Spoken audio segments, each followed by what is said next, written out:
हरियाणा में जो चुनाव हुए और जो नतीजे सामने आए उसने लोगों को चौंका दिया है। मेरे साथ मौजूद हैं editor in chief Rahul Mahajan sir. और हरियाणा में जो रिजल्ट आए राहुल सर, वो उसने हर किसी को इंक्लूडिंग कांग्रेस को भी सख्ते में डाल रखा है। जो एग्जिट पोल थे वो तो पूरी तरह से धाराशायी हो ही गए हैं और ये भी जितने भी एनालिस्ट थे वो यही अनुमान लगा रहे थे कि, और जो भी ग्राउंड पे भी गया था उनका भी ये कहना था कि हरियाणा की जनता ने इस बार जो है वो कांग्रेस को चुना है, कांग्रेस को वोट देंगे। लेकिन ऐसा हुआ नहीं। बहुत सारी बातें कही जा रही थी। ये भी कहा जा रहा था कि जो जाट वोट है वो पूरी तरह से कांग्रेस के साथ गया है, गैर जाट और दलित वोट जो है उसमें भी कांग्रेस ने सेंध लगाई है। लेकिन उससे बिल्कुल उल्टा होता हुआ दिखाई दे रहा है। एक बार फिर जो बीजेपी के काम है और वादे हैं उस पर भरोसा जताया गया है। गैर जाट और दलित वोटर्स को साथ कर बीजेपी जो है उसने कांग्रेस के सपनों पर पूरी तरह से पानी फेर दिया है। हरियाणा में कांग्रेस जो सरकार बनाने को लेकर पूरी तरह से कॉन्फिडेंट थी, लेकिन नतीजे जो है वो पूरी तरह से हैरान करने वाले हैं। जैसे विवेक आप भी बोल रहे थे जी, बीजेपी ने हरियाणा में सबसे बड़ी जीत दर्ज की है। हरियाणा में कांग्रेस की हार और बीजेपी की हैट्रिक का ये जो फैक्टर रहे हैं उसके बारे में आपको बताएंगे। पहले लेकिन एक रिपोर्ट दिखाते हैं आपको, उसके बाद इस पर बात करेंगे विस्तार से।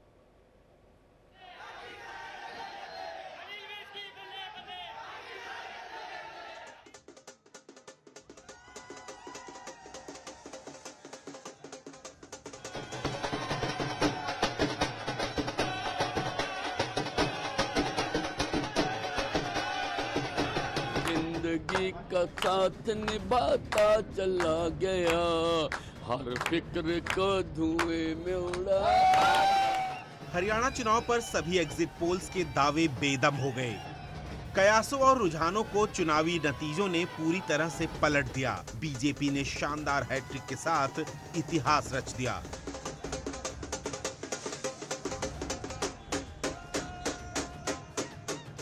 नायब सिंह सैनी की अगुवाई में बीजेपी हरियाणा में सबसे बड़ी जीत दर्ज करती दिख रही है। हरियाणा में प्रचंड जीत के बाद बीजेपी जश्न में डूबी है।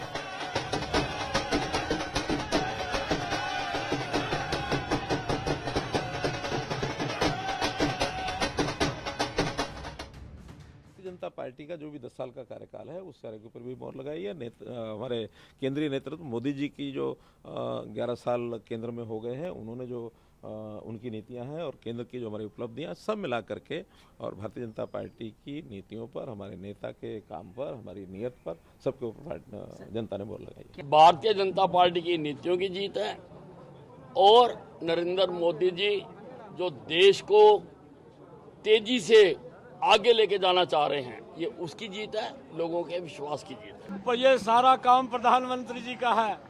प्रधानमंत्री जी के नेतृत्व के अंदर उनका आशीर्वाद है और उनके आशीर्वाद से ही हम आगे बढ़ रहे हैं। जो उनकी नीति है, जो उनकी आशीर्वाद दिया है, ये आशीर्वाद दिया है प्रधानमंत्री। शुरुआती रुझानों में कांग्रेस की बढ़त दिख रही थी, लेकिन जैसे जैसे ईवीएम खुले और आगे के राउंड्स की काउंटिंग हुई, तस्वीर पलटती चली गई। गैर जाटों को साधने में बीजेपी कामयाब हो गई। ओबीसी, ब्राह्मण और दलितों ने बीजेपी को भर भर कर वोट दिया।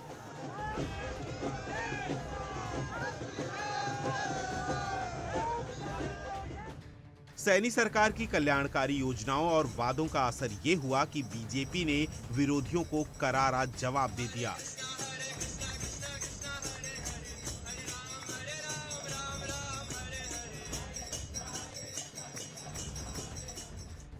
2014 में बीजेपी ने 33% वोट शेयर के साथ 47 सीटों पर जीत दर्ज की थी। 2019 में बीजेपी का वोट शेयर बढ़कर 36% हो गया, लेकिन सीटें घटकर 40 रह गईं और इस बार बीजेपी 40% से ज्यादा वोट शेयर के साथ 50 सीटें जीत रही है। हरियाणा चुनाव में इस बार किसानों और युवाओं का मुद्दा सबसे ज्यादा हावी रहा। कांग्रेस और बीजेपी समेत सभी पार्टियों ने किसानों, युवाओं और महिलाओं को साधने की कोशिश की, लेकिन गैर जाट वोटर्स ने बीजेपी के वादों पर भरोसा दिखाया। चुनाव से कुछ महीने पहले बीजेपी का सीएम को बदलने वाला दांव कारगर रहा। पार्टी ने ज्यादातर सीटों पर टिकट बदल दिया, बागियों को ज्यादा तवज्जो नहीं दी। नायब सिंह सैनी गैर जाट, ओबीसी, दलित और ब्राह्मण वोटर को साधने में कामयाब रहे, जबकि कांग्रेस पूरी तरह से जाटों पर निर्भर रही, जिसका असर ये हुआ कि वो बीजेपी से पिछड़ गई। निराशाजनक है नतीजे। हम सुबह तक हमें पूरी उम्मीद थी, हमारे सभी वर्कर बहुत निराश हैं। कहाँ हमारी कमियां रही हैं, क्या कमियां रही हैं, इसके बारे में देखना होगा, कौन जिम्मेवार रहे। कल या परसों तक हम उम्मीद करते हैं कि हम चुनाव आयोग के सामने एक विस्तार से जो अलग अलग ज़िलों से, अलग अलग असेंबली कंस्टिट्यूएंसी से शिकायतें आई हैं, कुछ आज हमने इलेक्शंस कमीशन के सामने रखा था, पर और भी हैं और बड़े गंभीर मुद्दे हैं ईवीएम को लेकर, और जिस तरीके से एक माहौल पैदा करने की प्रयास की गई, दबाव स्थानीय अधिकारियों पर लाया गया, और जहां जिन जिन सीटों में हमारी हारने की कोई गुंजाइश नहीं थी, वहां हम हारे हैं। मैं समझता हूं ये नतीजा लोक भावना के खिलाफ है। गैर जाट किसानों ने भी बीजेपी का साथ दिया, क्योंकि लगातार आंदोलन का एंटी असर हुआ। कांग्रेस का बेरोजगारी और अग्निवीरों का मुद्दा भी काम नहीं आया। बीजेपी ने दिखाया कि उन्होंने हुड्डा सरकार से ज्यादा नौकरियां दी हैं। बीजेपी ने 2 लाख युवाओं को नौकरी का भी वादा किया है, जिसका असर चुनाव में दिखा है।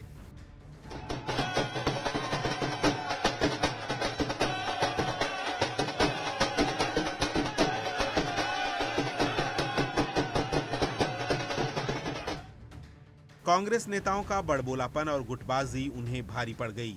हुड्डा और कुमारी सैलजा के बीच खींचतान खुलकर सामने आई। फोगाट के जरिए कांग्रेस ने युवाओं और जाटों को साधा, लेकिन इस बार आईएनएलडी, जेजेपी और बीएसपी का वोट बैंक कम हो गया।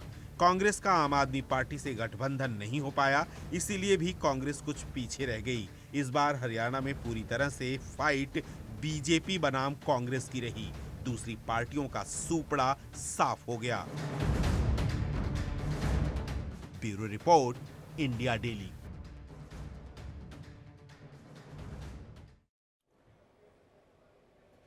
तो आगे बढ़ने से पहले अभी तक की फाइनल टैली दर्शकों के सामने रख देते हैं। जम्मू कश्मीर की तस्वीर आपके सामने है। सिंहासन का संग्राम में जम्मू कश्मीर में बीजेपी जो है वो 29 सीटों पर नजर आ रही है अभी। और अगर हरियाणा की बात करें तो हरियाणा की तस्वीर भी आपके सामने रख देते हैं। हरियाणा में कई सीटों पर अभी रिजल्ट फाइनल नहीं हुआ है, लेकिन बीजेपी 48, कांग्रेस 37 सीटों पर जीत हासिल कर चुकी है या बढ़त बनाए हुए है। आईएनएलडी 2 पर है और निर्दलीयों ने 3 सीटों पर जीत हासिल की है। ये हरियाणा की तस्वीर फाइनल टैली अभी तक के रिजल्ट के हिसाब से आपके सामने रख रहे हैं।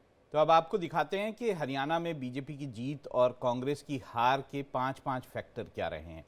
बीजेपी की जीत के फैक्टर अगर देखें तो एक ग्रामीण इलाकों पर ज़्यादा फोकस जो है उसने किया, गैर जाट दलितों को पार्टी में ने साधा। ये पहले से भी, अगर आपको बोलें कि ये पहले से भी उनके साथ रहे हैं और वो अभी भी बने रहे हैं। मुख्यमंत्री जो बदलने का फॉर्मूला जो था वो भी कहीं ना कहीं काम कर गया है।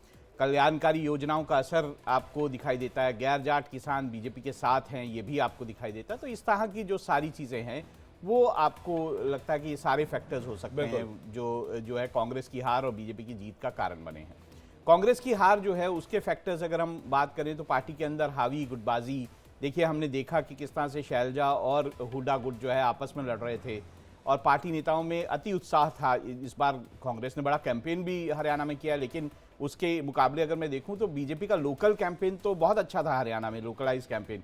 लेकिन प्रधानमंत्री की अगर मैं 2014 से कंपेयर करूं तो प्रधानमंत्री की कम सभाएं वहां पे हुई हैं उस तरह से। जाटों पर ज़्यादा जो निर्भरता है उसको कहा जा सकता है कि वो एक तरफा उन्होंने ध्यान दिया कि जाटों का वोट मिल जाए, लेकिन बाकी कहीं ना कहीं उनसे छूट गए। उम्मीदवारों के चयन में चूक हुई। ये भी कहा जाता है कि हुड्डा जो हैं उनकी चली, उन्होंने ही सारे ज़्यादातर उम्मीदवार जो है तय किए और इसमें जो है इग्नोर किया गया बाकी शैलजा और जो बाकी लोग हैं उनको। गैर जाट दलितों ने और गैर जाटों ने और दलितों ने दूरी बनाई कांग्रेस से, ये भी एक जो है कारण रहा। बिल्कुल, अब एक मैप के जरिए समझने की कोशिश करते हैं कि हरियाणा चुनाव का पूरा गणित आखिरकार क्या रहा है। जल्दी से मैप लेकर आइए स्क्रीन पर। ये जो मैप है राहुल सर आपकी मैं बाईं इसको तरफ- थोड़ा जी, एक्सप्लेन करता हूँ। बिल्कुल, देखिए बिल्कुल, क्या है बिल्कुल, कि हाँ। इसमें ये दिखाऊं कि अगर आप बांगर का इलाका, आप इधर देखेंगे टॉप पर, बिल्कुल। बागर का इलाका, जी, ऊपर बांगर का ऊपर इलाका, बांगर है। ये और देशवाली जो उधर आप देखते हैं, ये जो जगहें हैं, जैसे बागर का इलाका जो अगर मैं बोलूं तो भिवानी, चरखी दादरी, हिसार, फतेहाबाद, सिरसा, ये इलाके हैं। और बांगर का इलाका अगर मैं बोलूंगा तो जींद के इलाके उसमें आ जाते हैं, उसमें सिरसा का भी इलाके आते हैं, फतेहाबाद के भी इलाके आते हैं। ये जाट हार्टलैंड है। उधर अगर मैं देसवाल का रोहतक, झज्जर, सोनीपत के इलाके, जींद के इलाके, पानीपत के इलाके, यहाँ पे जाटों का ये 10% से या उससे ज़्यादा जहाँ जाट जो है वो बहुल्य है। इसमें अगर देखें तो यहाँ पर बीजेपी जो है आपको सर्ज करती दिखाई देती है। तो जो जाटों को अपनी तरफ खींचने की कोशिश कहीं ना कहीं कांग्रेस ने की थी, वो कहीं सफलता नहीं मिलती है। उधर से अगर मैं नीचे आ जाऊं, अगर देखें ये अहिरवाल इलाका है, नीचे अगर आप देख पाएं, अहिरवाल इलाका जो है वो रेवाड़ी, गुड़गांव, ये सारे फरीदाबाद के कुछ एरियाज, ये सारा इलाका है। और यहाँ पर यादव और ओबीसी वोट बहुतायत में है। यहाँ पूरी तरह से बीजेपी जो है वो आपको दिखाई देगी कि बीजेपी ने इसको सर्च किया। अगर थोड़ा सा भिवानी का, अगर मैं थोड़ा सा ये इलाका, स्क्रीन पर भी हमने रख दिया मैप ये वाला। अगर मैं भिवानी का थोड़ा सा इलाका छोड़ दूं, जी। जहां पे भिवानी की साइड पे जो बॉर्डर जैसा आपको दिखता है, जी। वहां छोड़ दूं, तो वहां पर आपको कहीं ना कहीं कांग्रेस दिखाई देगी। बाकी सारे इलाके में अगर मैं दूसरी साइड आके खरदक का इलाका, उधर आप ऊपर की साइड देखेंगे, खरदक और नर्दक के इलाके हैं। जी। ये इलाके जो है ये इसमें ओबीसी हैं, इसमें पंजाबी है, इसमें कंबोज है, इसमें सैनी है, इसमें सिख हैं। ये बीजेपी पूरी हावी रही ये है। पूरा बीजेपी इसमें सर्च किया है। तो अगर मैं उस तरह से देखूं कि ब्रिज का इलाका, चलिए इस पे भी बात कर लेते हैं, पलवल का, फरीदाबाद का, ये जो इलाके बल्लभगढ़ के इलाके हैं, नूह का भी थोड़ा ऐसा इलाका लगता है। वैसे नूह में और जो 3 सीटें हैं, मेवात की सीटें जो जिसमें कहते हैं हम, वहां पे कांग्रेस पूरी तरह से हावी थी। लेकिन ये जो ब्रज का इलाका है, यहाँ पे भी बीजेपी का सर्च है। तो मैं ये बोलूंगा कि एक तरह से जो है नॉन जाट वोटों का जो है कंसोलिडेशन हुआ, और जाट भी कांग्रेस अपने साथ नहीं रख पाई। और ऊपर से जो आप बात करेंगे दलित वोट, उसमें भी वो उतनी सेंध नहीं लगा पाई।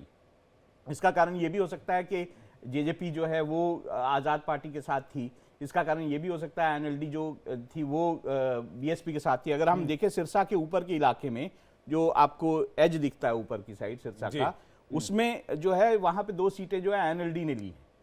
तो बिल्कुल। अब हम बात कर देते हैं अब शिवालिक के इलाके की, जो पंचकूला का इलाका है, जो आपका यमुनानगर का कुछ इलाका है, यहाँ अंबाला का इलाका है, यहाँ पे भी पंजाबी पॉकेट्स बहुत ज्यादा हैं। हाँ, क्योंकि पंजाब के करीब है ये इलाका। हाँ बिल्कुल, इसमें भी पंजाबी पॉकेट्स हैं। और यहाँ पे भी बीजेपी है, यहाँ पे कांग्रेस ने भी कुछ सीटें ली हैं, लेकिन बीजेपी यहाँ पर भी अच्छा करके गई है। तो ओवरऑल अगर मैं पूरा इसका गणित देखूं तो साफ दिखाई देता है कि बीजेपी को नॉन जाट वोट बहुत ज्यादा मिला, बीजेपी जाट वोटों को भी ले जाने में कामयाब रही काफी सारा। और दूसरा जो जैसे यादव वोट है, यादव वोटों को लगा कि अगर जाट अगर सत्ता में आएंगे तो उनको कुछ नहीं मिलेगा, तो वो भी कहीं ना कहीं बीजेपी की साइड खिसक गए। तो ये अगर मैं गणित देखूं कि सामाजिक गणित देखूं तो वो इस तरह से दिखाई देता है।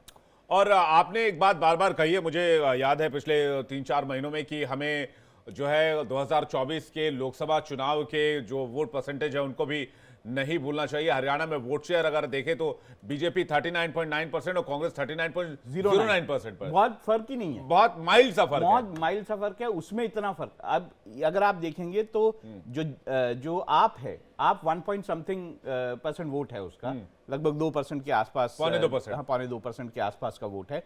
अगर वो कहीं मिल जाता कांग्रेस में और ये दोनों वोट आपस में कॉम्प्लीमेंट करते तो शायद तस्वीर कुछ और होती देखने में। लेकिन आप अभी देखें कि बहुत ज्यादा फर्क नहीं है, कांग्रेस को वोट मिले हैं, लेकिन बीजेपी जो है अपनी सीटें, जो अपनी उसकी सॉलिड सीटें हैं, जैसे जो मैं जीटी करनाल रोड की बात करता हूँ, जीटी करनाल रोड से लगी हुई जितनी सीटें हैं वहां पे वो लूज नहीं की है सीटें, उन्होंने उसको बना के रखा है, उसको पकड़ के रखा है उसको। और देखिए आप इसमें बीएसपी भी 0.25% के आसपास वोट शेयर, लेकिन जो बड़ी बात आप कह रहे हैं, जिस फैक्टर को कोई चर्चा करने के लिए तैयार नहीं है, इस फैक्टर पर कांग्रेस के नेता भी बहुत मिला जुला जवाब दे रहे हैं, बहुत खुलकर नहीं बात कर रहे हैं। आम आदमी पार्टी ने 0.2% वोट शेयर अपनी तरफ खींचा है, और अगर इसमें आप इसको इस वोट शेयर को कांग्रेस के साथ जोड़ दें तो ये लगभग 41% के करीब का वोट शेयर हो जाता है। और वो बहुत मार्जिनल डिफरेंस हो जाता है बीजेपी के साथ। बिल्कुल, उसमें बाजी पलट सकती थी पूरी की पूरी। तो ये बहुत डिसाइसिव वोट स्विंग भी आप इसे कह सकते हैं कि अगर 1-1.5% का फर्क आता है तो बहुत मेजर फर्क आ जाता है। जल्दी से बीजेपी मुख्यालय की तस्वीर आपको दिखाते हैं, जहां प्रधानमंत्री नरेंद्र मोदी थोड़ी देर में आने वाले हैं, बीजेपी के अध्यक्ष जेपी नड्डा आने वाले हैं, केंद्रीय गृह मंत्री अमित शाह भी थोड़ी देर में यहां पर पहुंचेंगे। ये तस्वीरें इस वक्त हम आपको दिखा रही है। देखिए, कभी भी प्रधानमंत्री यहां पर पहुंच सकते हैं। बीजेपी के नेता जो है वो तमाम यहां पर पहुंच गए हैं। जरा फुल स्क्रीन तस्वीर लेकर आइए। और बीजेपी के नेता इस वक्त जो है वो इंतजार कर रहे हैं प्रधानमंत्री नरेंद्र मोदी के आने का। लाइव तस्वीर फर्स्ट ऑन सबसे पहले आप देख रहे हैं इंडिया डेली पर, हम आपको तस्वीर दिखा रहे हैं और आप देखिए कि प्रधानमंत्री यहां पर पहुंचेंगे और प्रधानमंत्री थोड़ी देर में यहां पर एक सभा को भी संबोधित करने वाले हैं। आयुषी वहां हमारी रिपोर्टर है, अगर उनसे बात हो सके तो वो थोड़ा इसको एक्सप्लेन कर पाएंगे कि क्या हो रहा है वहां पर। क्या आयुषी से बात हो सकती है? एक बार देखिएगा। आयुषी, आपको आवाज आ रही है हमारी?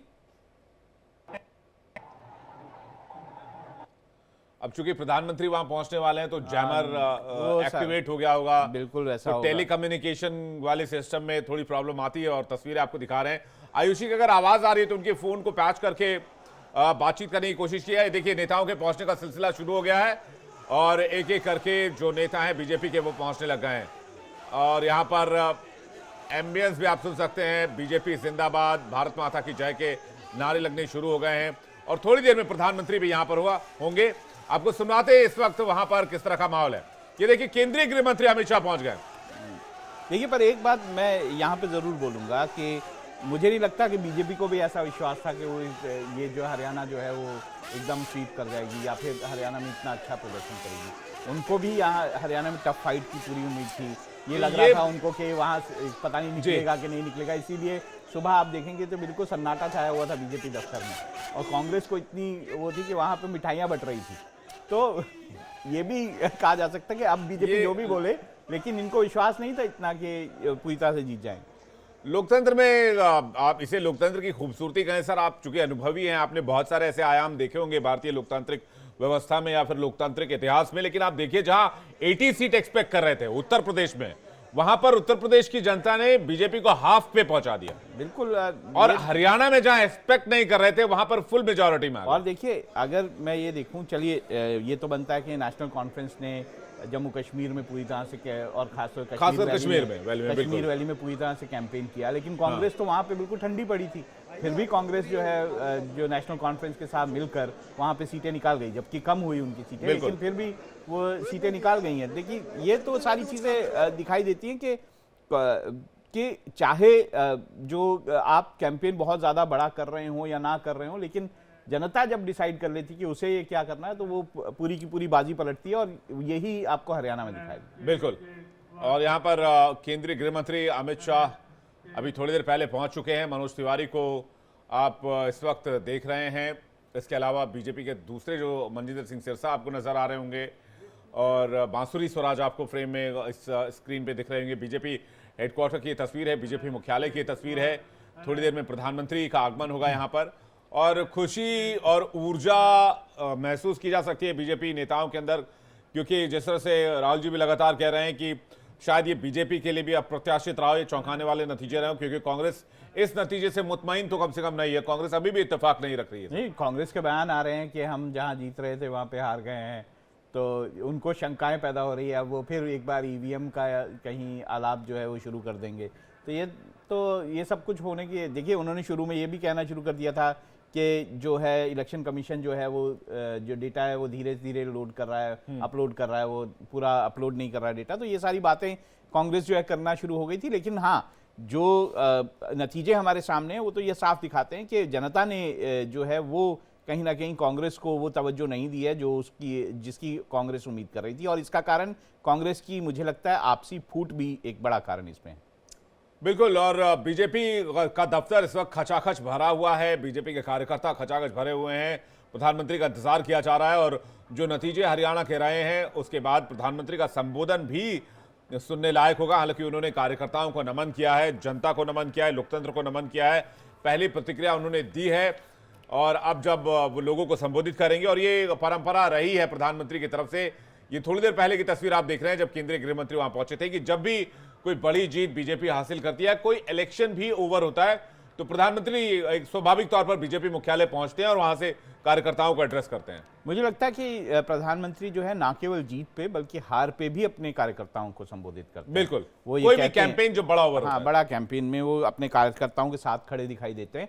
और प्रधानमंत्री ने जिस ऊर्जा से, आपको ध्यान होगा लोकसभा चुनावों में जिस ऊर्जा से कैंपेन किया था, वो कम नेताओं में देखने को मिलती है। प्रधानमंत्री को पसंद करती है जनता देश की, और यही कारण है कि उनको इतने सालों से, और तीसरा टर्म उनको दिया है देश की जनता ने, और यही कारण उनको पसंद करते हैं, उनके काम को सराहते हैं। इसीलिए ये तीसरा टर्म जो है वो नरेंद्र मोदी सरकार को मिला है। चूंकि सर प्रधानमंत्री के आने में थोड़ा वक्त है और हरियाणा के और जम्मू कश्मीर के चुनाव भी हो चुके हैं, नतीजे भी आ चुके हैं, तो थोड़ा मैं चाहता हूं महाराष्ट्र के बारे में आपसे पूछ लिया जाए एक सवाल। महाराष्ट्र को भी अप्रत्याशित तौर पर जीत के तौर पर देख रहे हैं विपक्ष के नेता। अब तो थोड़ा ये- डाउट, अब तो ये सेटबैक हो अब तो जाएगा। एनालिस्ट जो है वो थोड़े डाउट में आ जाएंगे कि क्या कहें क्या कि करें? नहीं, कहें कि बीजेपी मुश्किल में है या ना कहें बीजेपी मुश्किल में है। क्योंकि देखिए, जहां तक हरियाणा का सवाल है, हरियाणा में तो सारे लोगों का एक ही मत था कि नहीं, वहां पे कांग्रेस जो है वो और तमाम जीतेगी। एग्जिट पोल्स भी, सारे एग्जिट पोल, सारे एनालिस्ट का यही मत था कि वहां पर जो है वो कांग्रेस जीतेगी। लेकिन जिस तरह से महाराष्ट्र में भी बार बार ये कहा जा रहा है कि बीजेपी जो है उसके लिए महाराष्ट्र काफ़ी मुश्किल है, और महाराष्ट्र में बीजेपी जो है उसको दिक्कत आएगी, उसके अलायंस पार्टनर्स जो हैं उतने स्ट्रांग नहीं हैं। खास तौर से अगर हम अजीत पवार की बात करें, उनको लेकर बड़ी संशय दिखाई दी जा रही थी, और अजीत पवार जिस तरह से अपने परिवार में वापस जाने की कोशिश कर रहे थे, तो ये सारी चीज़ें जो हैं वो दिखाती थी कि सब कुछ जो बीजेपी अलायंस है महाराष्ट्र में वो उसमें ठीक नहीं है, और शायद कहीं ना कहीं जो जनता जो है महाराष्ट्र में शायद बीजेपी से थोड़ा सा विमुख है। क्योंकि लोकसभा के अगर हम नतीजे देखें तो भी बीजेपी के लिए लोकसभा के नतीजे महाराष्ट्र के खराब थे, और ये देखा जाए अलायंस के लिए पूरा जो है महाराष्ट्र ठीक नहीं हुआ था। तो उस लिहाज से अंदाज़ा लगाया जा रहा था कि शायद बीजेपी को मुश्किलें आएँ। लेकिन जिस तरह के नतीजे हरियाणा में हैं, मैं ये नहीं कहता कि हरियाणा के नतीजे महाराष्ट्र में भी जो है वो बिल्कुल रिफ्लेक्ट करेंगे, लेकिन ये बात ज़रूर है कि कई मुद्दे जो हैं हरियाणा में काम नहीं किए। जैसे अगर हम बात करें कि जो अग्निवीर का मुद्दा था, ये बोला जा रहा था अग्निवीर का मुद्दा जो है बहुत ज़्यादा काम करेगा, लेकिन ये अहिरवाल का जो इलाका है जिसमें आपका रेवाड़ी, गुड़गांव, ये सारे इलाके आते हैं, चरखी दादरी का थोड़ा इलाका आता है, ये सारा इलाका ऐसा है जहाँ से बहुत ज़्यादा लोग जो हैं वो आर्म्ड फोर्सेस में जाते हैं, और इस इलाके में बीजेपी पूरी तरह से सीखती है। तो अगर ये बात है कि अग्निवीर का मुद्दा डेंट कर रहा था, डेंट करता, तो ये वाला क्या इलाके बीजेपी में बीजेपी को मुश्किलें होती। तो पर ऐसा तो नहीं दिखाई दिया। गुड़गांव का भी इलाका उसमें थोड़ा लगता है, तो ऐसा नहीं दिखाई दिया कि हाँ, ये बात जरूर है कि नूह का जो इलाका है, जो हम जिसको मेवात का नूह इलाका और है, मेवात वाला इलाका। मेवात का जो वो वैसे इलाका सर बोलते मुस्लिम हैं, dominance का मुस्लिम इलाका है। डोमिनेटेड है, वो प्रिडिक्टेड लाइंस पे रहा। उसमें ये है कि और उसमें- वोटिंग भी वहां सबसे ज्यादा हुई है सर उस हाँ, एरिया में। जाकि पुनहाना उसमें इलाका है, उसमें जो है नूह इलाका है, उसमें जो है जिरका इलाका है, ये सारे इलाके आते हैं। और उसमें जबकि बीजेपी ने 2 वहाँ पर जो कॉन्स्टिट्यूएंसीज हैं वहाँ पर मुस्लिम कैंडिडेट्स दिए थे, फिर भी बीजेपी नहीं जीती, वो जो है कांग्रेस के पास पूरा गया।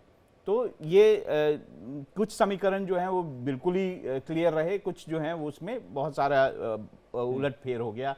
जैसे कि हम जाटलैंड की बात करें, उसमें बहुत ज्यादा उलटफेर हुआ। मुझे लगता है कि इसमें एक बात होता है कि मुसलमान बीजेपी को वोट देने वाला नहीं है, बीजेपी को मान लेना चाहिए, चाहे अगर वो मुस्लिम कैंडिडेट ही उतारे क्यों ना, उससे कोई फर्क नहीं पड़ता है। ऐसा लगता है क्योंकि बीजेपी काफ़ी बार ये कोशिश कर चुकी है, काफ़ी जगहों पर लोकल इलेक्शंस में भी बीजेपी ने कई बार ये कोशिश की है कि मुस्लिम कैंडिडेट्स देकर कोशिश करें कि लोकल इलेक्शंस में ही जो जीत हासिल हो, लेकिन ऐसा हुआ नहीं है।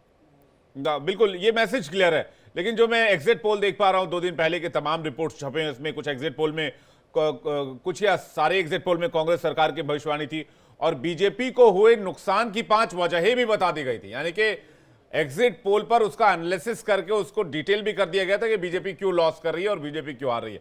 लेकिन अब तो पूरा नतीजा ही पलट गया। आयुषी हमारे साथ जुड़ गए, मुझे बताया जा रहा है आयुषी थ्रू है हमारे साथ, उससे बातचीत करते हैं। आयुषी बताएंगे कि वहां पर बीजेपी दफ्तर में क्या हलचल चल रही है। लेकिन आयुषी के पास जाने से पहले एक छोटा सा ब्रेक ले रहे हैं, फौरन लौट रहे हैं।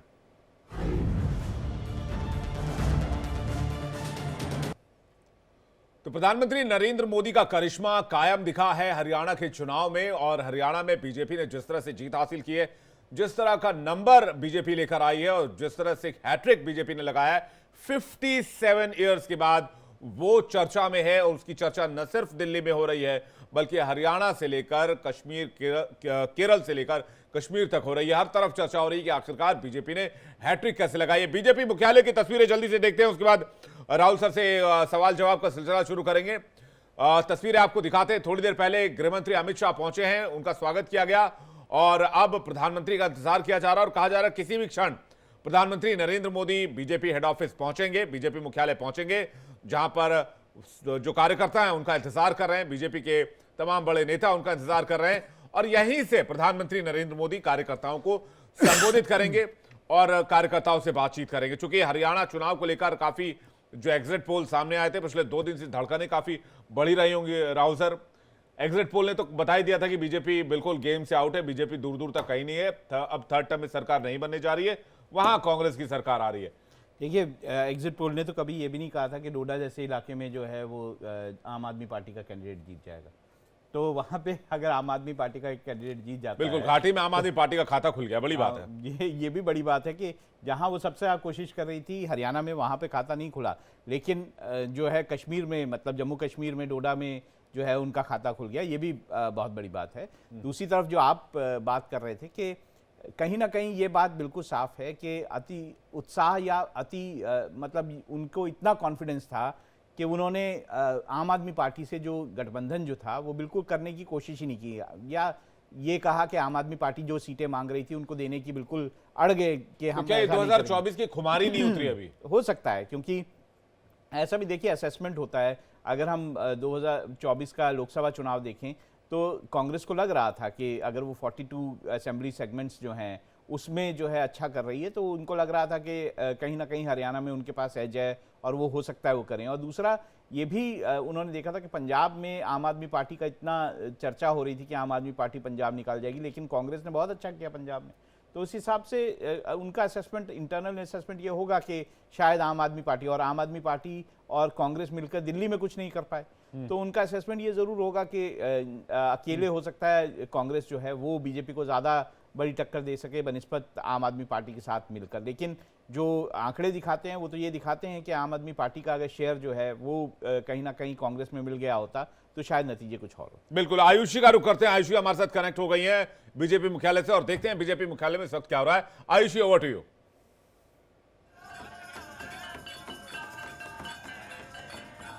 जी विवेक जी, सबसे पहले तो माफी चाहूंगी, यहाँ पे जैमर लगा है, बहुत मुश्किल से हम यहाँ का जो लाइव प्रसारण है वो दिखा पा रहे हैं। और एक दृश्य आप ये देखिए किस तरीके से हरियाणा के जो तमाम ताऊ हैं वो आपको यहाँ पे गाना बजाते हुए, मृदंग बजाते हुए आपको नजर आएंगे और बात करेंगे ताऊ से। लगता है फिर जैमर जो है वो काम कर गया। हरियाणा की सरकार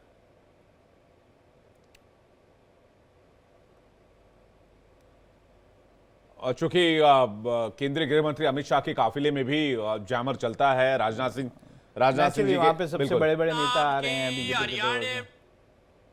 आयुषी कोशिश कर रही है, देखते हैं कि बात कर पाती हैं कि नहीं कर पाती। जी, मुश्किल है अभी फिलहाल वहां से। मुझे लगता है कि सीधी तस्वीरें जो आ रही हैं वो दर्शकों को दिखाएं। बीजेपी मुख्यालय का एस्टन भी लगा लीजिएगा, लोकेशन भी लगा लीजिएगा पीसीआर।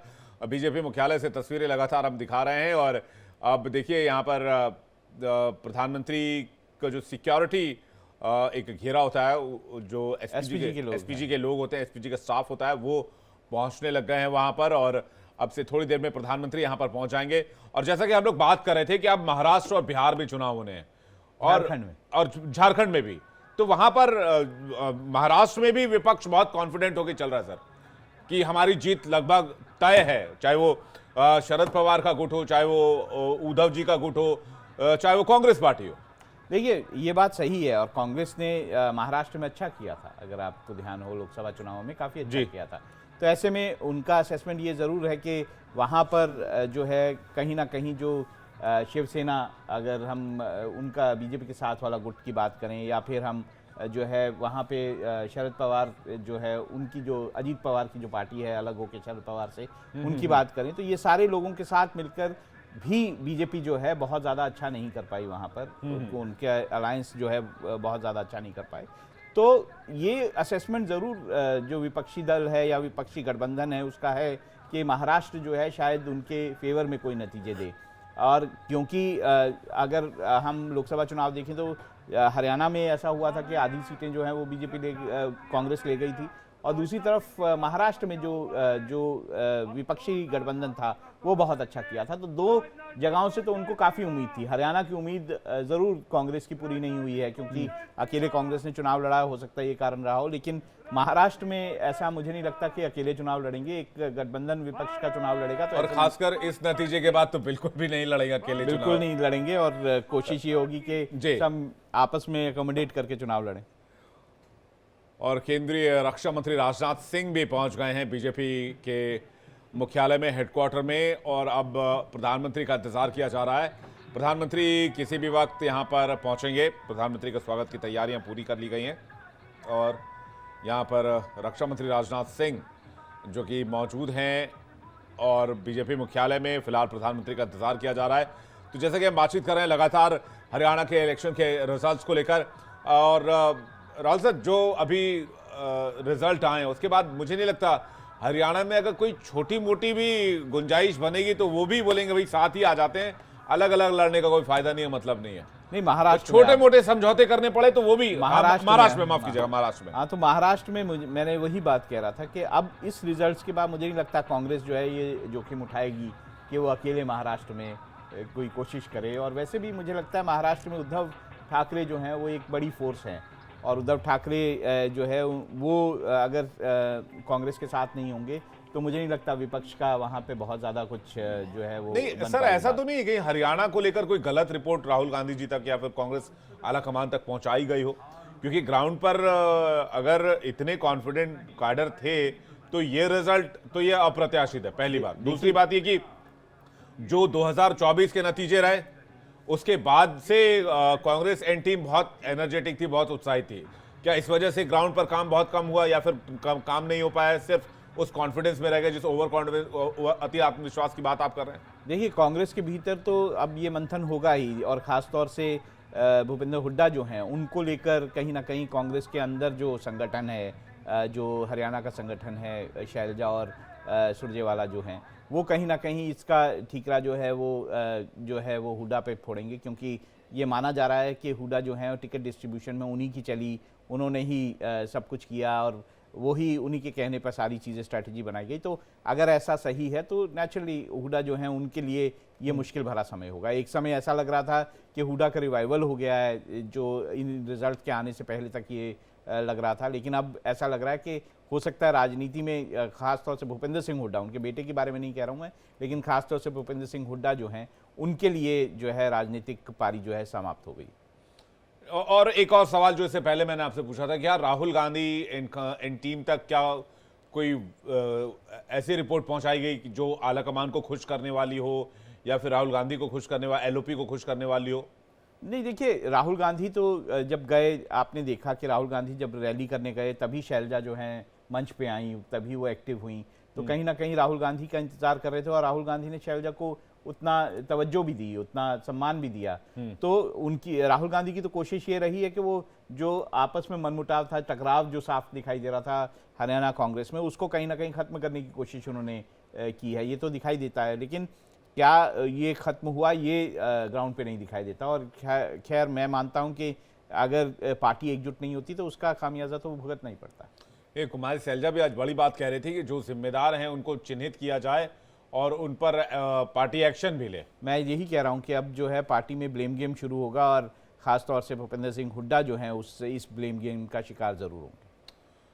जी बिल्कुल, एक बार फिर से तस्वीरें देखते हैं, और तस्वीरें बीजेपी मुख्यालय से। अभी कुमारी शैलजा की तस्वीर आप देख रहे हैं, थोड़ी देर पहले की तस्वीर जब नायब सैनिक जश्न मनाते नजर आ रहे थे, और आज जलेबी काफी ट्रेंडिंग में रहा सर।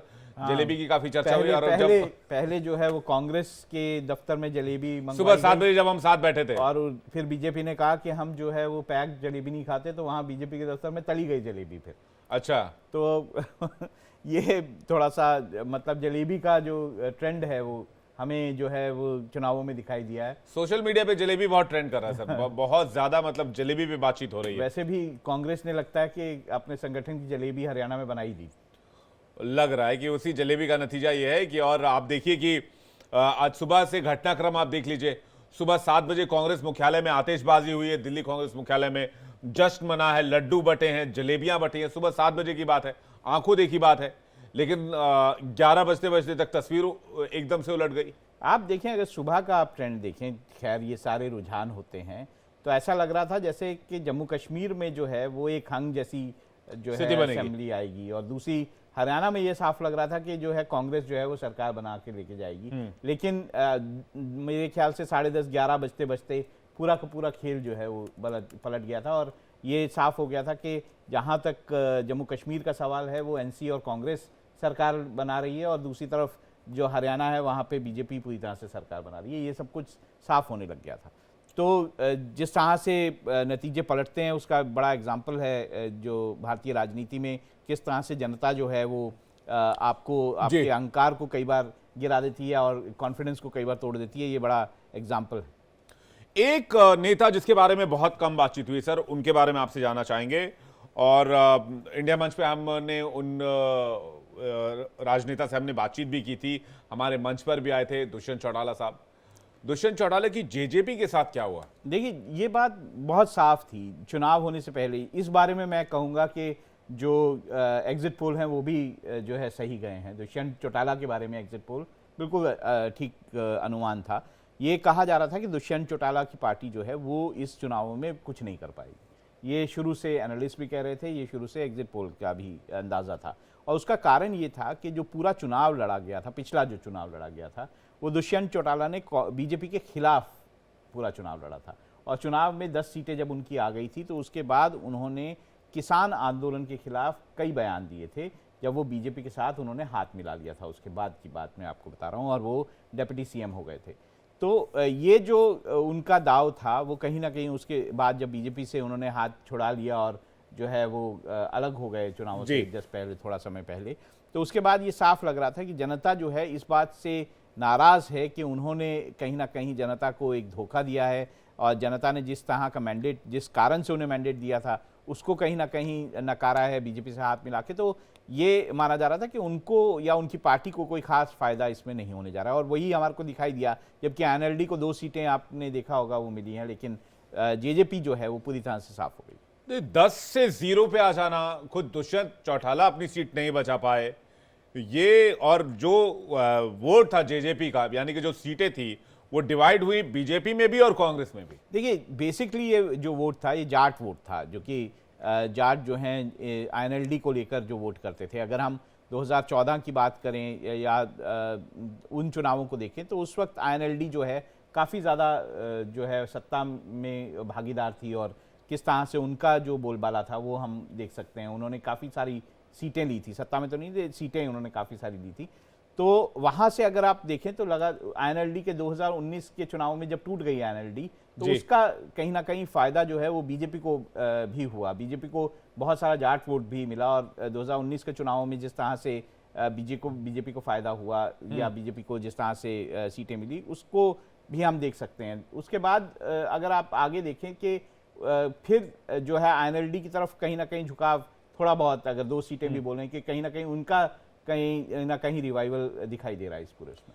और जो रिपोर्ट्स आ रही हैं उसके मुताबिक कांग्रेस की 70 सभाओं पर बीजेपी ने 150 रैलियों को अंजाम दिया। तो क्या बीजेपी इलेक्शन कैंपेन में भी बहुत एग्रेसिव रही? जो रिपोर्ट्स हैं वो बताती हैं कि प्रधानमंत्री मोदी ने 4 रैली में 20 सीटों को कवर किया, जिनमें से 10 सीटें भाजपा के खाते में गई। इसके अलावा यूपी के सीएम योगी आदित्यनाथ आधा दर्जन से ज्यादा सभाएं करते नजर आए। 40 से ज्यादा केंद्रीय मंत्री और सांसदों ने बीजेपी प्रत्याशियों के लिए हरियाणा में वोट मांगे, लेकिन हरियाणा में कांग्रेस ने केवल 70 सभाएं की, जिसमें 4 रैली और 2 रोड शो सिर्फ राहुल गांधी ने की, और प्रियंका गांधी ने 2 सभाएं की और राहुल गांधी के साथ एक रोड शो किया। इसके अलावा कांग्रेस के राष्ट्रीय अध्यक्ष मल्लिकार्जुन खड़गे 2 रैली करते नजर आए, और बाकी के जो कांग्रेस के नेता थे वो भी उतरे मैदान में। लेकिन कांग्रेस ने जहां 70 सभाएं की, वहीं बीजेपी ने 150 रैलियों को अंजाम दिया, ये रिपोर्ट्स बताती हैं। तो क्या बहुत एग्रेसिव कैंपेन में बीजेपी थी? बीजेपी को पता था 10 साल का एंटी इनकम्बेंसी है? सर, वही सवाल मैं आपसे पूछ रहा हूं, उसके बाद पीएम के वाले सवाल पर आऊंगा। कांग्रेस को, बीजेपी को पता था कि 10 साल की एंटी इनकम्बेंसी उनके सामने सबसे बड़ी चुनौती है, हिमालय की तरह पहाड़ जैसी चुनौती है। ये तो 2024 के रिजल्ट के खुमारी में अभी भी क्या कांग्रेस पार्टी के लीडरशिप थी? एक तो बीजेपी को ये अंदाज़ा बिल्कुल था। अगर बीजेपी को ये अंदाज़ा नहीं होता तो उन्होंने मुख्यमंत्री का बदलाव जो है इतने शॉर्ट नोटिस पे नहीं किया होता। दूसरा ये था कि ऐसा कोई खट्टर साहब के खिलाफ कोई नाराज़गी भी नहीं थी बीजेपी के अंदर कि आप किसी मुख्यमंत्री को हटा लें। तो पूरी तरह से स्ट्रेटेजी के हिसाब से ही ये चेंज किया गया था और एक ओबीसी चेहरा दिया गया था, क्योंकि ये आप मान के चलिए कि ओबीसी पूरे देश में ओबीसी जो है वो बीजेपी की तरफ जो है झुका हुआ है और उनको बीजेपी को वोट करता है। और ऐसा हरियाणा में भी वो चाह रहे थे कि ओबीसी जो है पूरी तरह से उनके साथ जुड़े रहे।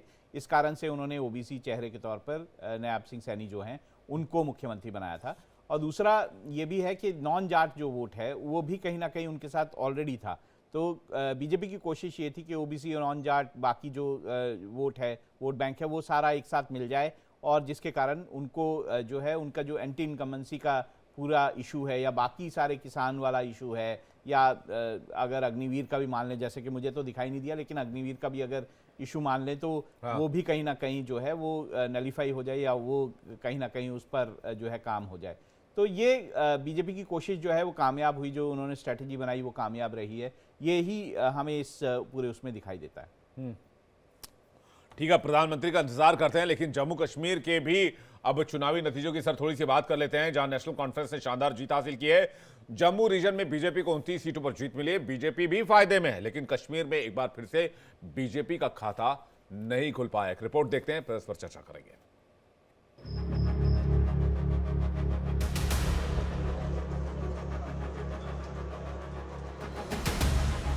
कुछ एक परिवार है, कुछ एक लोग वही विधायक चुन लिए जाते, वही सांसद चुन लिए जाते, वही सरकार बनाते। अब ऐसा नहीं है, अब उसी प्रकार का दृश्य है जैसे बाकी देश में। हिम्मत नहीं हारनी चाहिए, उतार चढ़ाव आते रहते हैं। लोगों ने बीजेपी की सियासत को रिजेक्ट किया है। हरियाणा में तो बीजेपी ने प्रचंड बहुमत के साथ हैट्रिक लगा दी, लेकिन जम्मू कश्मीर में भगवा लहराने का सपना उनका साकार नहीं हो पाया। 370 हटने के बाद जम्मू कश्मीर में यह पहला विधानसभा चुनाव था, लिहाजा पूरे देश की नजर जन्नत के चुनाव पर टिकी थी।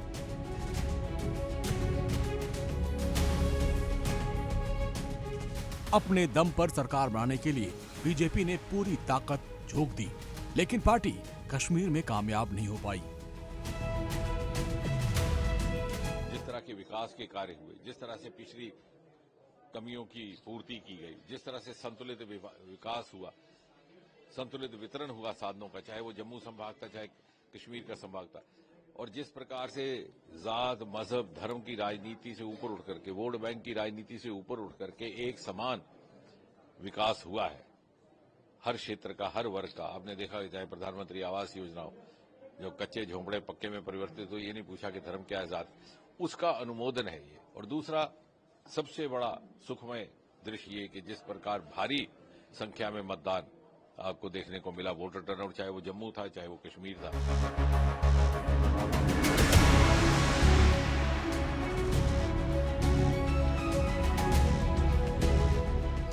बीजेपी भले ही जम्मू कश्मीर में सरकार नहीं बना पाई, लेकिन निष्पक्ष चुनाव करवाकर दुनिया को लोकतंत्र का संदेश दिया। जम्मू रीजन में बीजेपी हमेशा शानदार प्रदर्शन करती रही है और इस बार भी बीजेपी ने जम्मू रीजन में 43 सीटों में से 29 पर जीत रही है, लेकिन कश्मीर घाटी में पार्टी अपना खाता तक नहीं खोल पाई। और दूसरी तरफ नेशनल कॉन्फ्रेंस ने घाटी में शानदार जीत दर्ज की। कश्मीर क्षेत्र में एनसी को 47 में से 41 सीटों पर जीत मिलती नजर आ रही है। महबूबा मुफ्ती की पीडीपी को सिर्फ 3 सीटें मिलती नजर आ रही है। कांग्रेस के साथ मिलकर नेशनल कॉन्फ्रेंस ने 48 सीट जीती है, यानी पूर्ण बहुमत के साथ जम्मू कश्मीर में उमर अब्दुल्ला की सरकार बनती नजर आ रही है।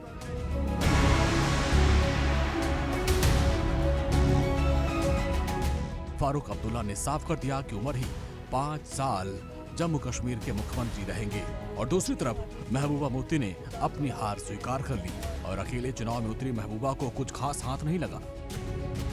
और मुझे इस बात की खुशी है कि जिस तरह से लोगों ने वोट किया एक स्टेबल गवर्नमेंट के लिए, तो जो इसमें गड़बड़ करने का कोई चांस नहीं अब, क्योंकि लगता था कि अगर मैंडेट कुछ मिक्स्ड होगा, अगर एक तरफा मैंडेट नहीं होगा तो फिर उसमें बहुत सी शरारतें हो सकती थी, बहुत सारी उथल पुथल हो सकती थी। अब हम जो अलायंस के लोग हैं हमारी जिम्मेदारी बनती है कि हम इन 5 सालों में लोगों को एक साफ सुथरा और एक ऐसी हुकूमत दे जो लोगों की उम्मीदों पे बराबर उतर आए।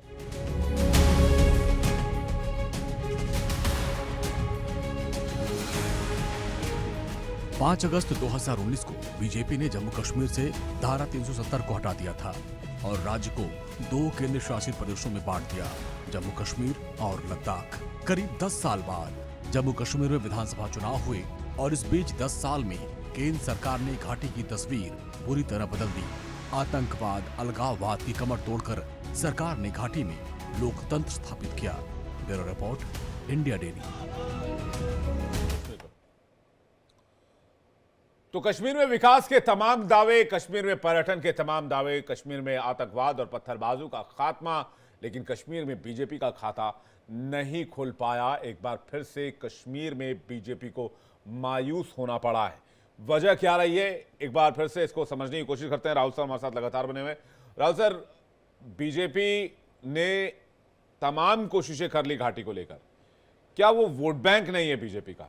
वो डेमोग्राफी जहां पर बीजेपी पेनिट्रेट करने की कोशिश कर रही थी, उम्मीद थी कि एक सीट जो है वो मिल जाए, लेकिन खाता नहीं खुला।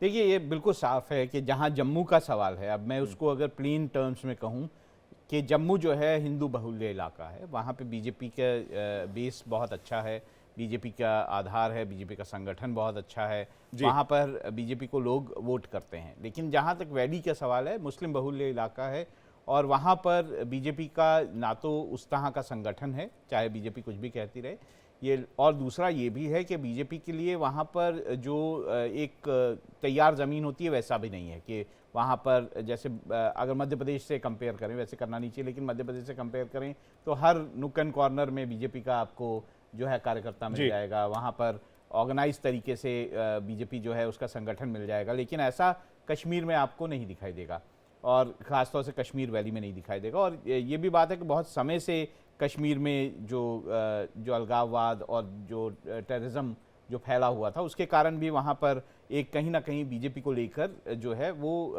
एक मैं ये कहूँ कि एक दुर्भावना या बीजेपी को लेकर कहीं ना कहीं लोगों के मन में शंका जो है वो ज़रूर दिखाई देती है। ये ऐसा नहीं है कि सर बीजेपी ने मुस्लिमों से दूरी बनाई हो। इंदरवल बनिहाल में श्री गुफावाड़ा और बिजबेरा से बीजेपी ने सोफी यूसुफ को मैदान में उतारा, जो कांग्रेस के बशीर अहमद शाहवीरी से चुनाव हार गए। भाजपा ने इंदरवल से तारक हुसैन को मैदान में उतारा।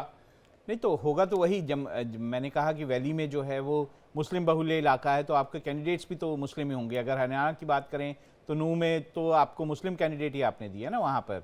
नहीं, बेशक आप बीजेपी मुस्लिम कैंडिडेट उतार दे, लेकिन मुसलमान बीजेपी को वोट देंगे कि नहीं? वो तो पार्टी को देखकर कर रहे हैं ना, वो पार्टी को देखते हैं और वो कहते हैं कि नहीं ये तो जो है बीजेपी के साथ है, तो वो ये मानते हैं कि बीजेपी जो है वो हिंदू हित की बात करती है, वो हिंदू चीज़ों पे बात करती है, तो कहीं ना कहीं लोग जो है उसको वोट नहीं करते हैं। वो कहते हैं कि ये अगर ये सही नहीं है, लेकिन लोग वहाँ के लोग ये कहते हैं कि ये मुसलमानों के खिलाफ हैं, इसलिए हम वोट नहीं करेंगे।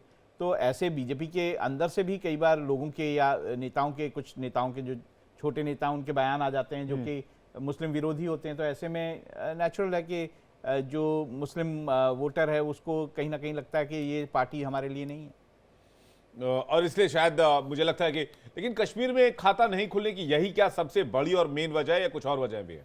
नहीं, मेन वजह यही है। मेन वजह यही है कि वहाँ के लोगों को ऐसा नहीं लगता कि बीजेपी उनके हित की बात करेंगे, तो वो इसलिए जो कश्मीर वैली है वहाँ पर इस तरह का माहौल है, उसको तोड़ने के लिए बीजेपी को कुछ समय लगेगा। देखिए, हर पार्टी को अगर नई जगह पर अपना धरातल तलाशना होता है तो वो कोशिश करके ही वो कुछ समय बाद ही लोगों के जो विचार हैं उनको बदल पाती है, वहाँ पर ग्राउंड पे काम करके ही बदल पाती है। पहले तो ये माहौल ही नहीं था कि ग्राउंड पे काम कर सकें। अब धारा 370 हटने के बाद ये माहौल बना है कि ग्राउंड पे बीजेपी के कार्यकर्ता काम कर सकते हैं, तो इसमें समय लगेगा। ये शायद यही कारण है कि देखिए बीजेपी जो है वो बड़ा फूंक के वहाँ पे कदम रख रही है। उसने अभी तक जम्मू कश्मीर को स्टेटहुड का दर्जा नहीं दिया है। अभी भी जम्मू कश्मीर जो है दिल्ली के बाद शायद दूसरा ऐसा जो जगह होगी या यूनियन टेरिटरी होगी जहाँ पर जो है आपका विधानसभा बनेगी, या फिर वहाँ पे जो है इस तरह से एक अरेंजमेंट जो लेजिस्लेचर का है वो किया जाएगा।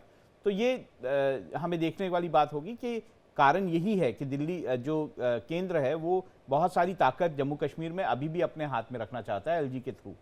एलजी जो है वहाँ पे नए कानून में वही है कि बिल्कुल LG है। के powers जो है LG के पास जम्मू रहेंगे। कश्मीर रीऑर्गेनाइजेशन एक्ट जो था जो 2019 का था, उसमें यही सारा कुछ आपको देखने को मिलेगा कि वो एक ऐसी व्यवस्था की गई है जो फर्स्ट शेड्यूल में चेंजेस करके कि वो है तो यूनियन टेरिटरी, लेकिन उसमें जो है आपको एक दिल्ली वाली व्यवस्था कह दिल्ली सकते हैं। वाली व्यवस्था आप कह सकते हैं, बहुत कुछ दिल्ली वाली व्यवस्था वहां पे की गई कि है। वहां पे के मुख्यमंत्री को एलजी के मातहत रहना होगा। मातहत आप नहीं कह सकते, उसको बहुत सारी चीजों में जो है एलजी को लूप में रखना होगा।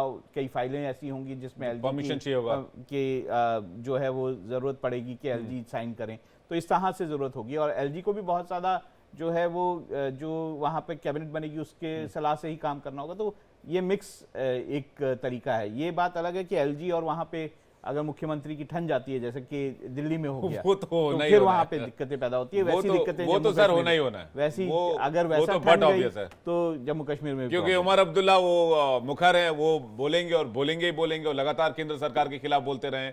वो कहते रहे हमारी चलने नहीं दी जाती, हमारे कार्यकर्ताओं को, हमारा काडर को नजरबंद कर दिया जाता। अभी जब पोलिंग चल रही थी यही जम्मू कश्मीर की, तो कितने नाराज लग रहे थे, हर इलेक्शन वाले दिन प्रेस कॉन्फ्रेंस कर रहे थे। तो ये बात तो तय मान के चलिए कि 36 का आंकड़ा ही दिल्ली पार्ट 2 आपको जम्मू कश्मीर में दिखेगा। अगर वैसा होगा तो बहुत सारा मतलब मुझे लगता है कि बहुत दिक्कतें जो है वो आने वाले समय में आपको जम्मू कश्मीर में देखने को मिलेंगी। ओवरऑल रिजल्ट कैसा रहा? बीजेपी के लिए ठीक रहा, क्योंकि बीजेपी जम्मू में फायदे में रही देखिए है। 25 सीटें जहां पिछले चुनावों में मेरे हिसाब से 25 सीटें उनके पास थी, इस वक्त उससे ज्यादा 29 शायद सीट्स जो हैं, मैं लास्ट देख नहीं पाया, 29 सीट्स जो हैं उनके पास इस वक्त हैं। दूसरी तरफ अगर हम वैली की बात करें, पहले भी उन्होंने 30 सीटों पर चुनाव लड़ा था पिछली बार और एक भी सीट नहीं मिली थी। इस बार तो उन्होंने 29 सीटों पर चुनाव ही नहीं लड़ा वैली में, उन्होंने मुश्किल से 19 सीटों पर चुनाव लड़ा है। तो 19 में से उनको नहीं मिली है, पहले 30 में से 0 था, अब 19 में से 0 है, आप ये मान लीजिए। लेकिन आखिरी सवाल ले रहा हूं सर, बीजेपी राहत की सांस ले रही होगी 2024 के रिजल्ट के बाद, खासतौर पे जो हरियाणा के रिजल्ट, खास तौर से हरियाणा में। मुझे लगता है मैंने जब हम इस शो में बैठे थे और शुरुआत में ही बात की थी, तो मुझे लगता है कि जो बीजेपी है उसको भी कहीं ना कहीं ये अंदाज़ा नहीं था कि हरियाणा में इतनी बड़ी जीत जो है वो बीजेपी को हो जाएगी। चाहे उसके नेता कुछ भी बोलें, पर मुझे लगता है कि ये बिल्कुल अंदाज़ा नहीं था कि इस तरह से अप्रत्याशित जीत जो है वो हरियाणा में बीजेपी की होगी। और बीजेपी अध्यक्ष भी गहरी सांस ले रहे होंगे, जेपी नड्डा, जिस तरह का रिजल्ट नेचुरली बहुत ज़्यादा ताकत लगाई जाती है। एक जो पॉलिटिकल पार्टी होती है उसके जो बड़े नेता होते हैं उनकी जो कोशिश होती है वो उसका रिजल्ट वो देखना चाहते हैं। उनकी अपनी साख भी दाव पे होती है, क्योंकि अध्यक्ष हैं तो उनको उनकी जिम्मेदारी होती है कि वो चुनाव जिताएं, अपनी पार्टी को के नेताओं को और अपनी पार्टी को जो है वो चुनाव जिता के लेके आएँ, तो उनकी जिम्मेदारी बनती है। तो नेचुरली उनके लिए खुशी का माहौल है, मैं ये कहूँगा। जैसे बड़ा इम्तिहान तो लोकसभा चुनाव था, लेकिन ये जो है एक खुशी का लिटमस टेस्ट भी कह सकते हैं जिसमें पास हो गए हैं।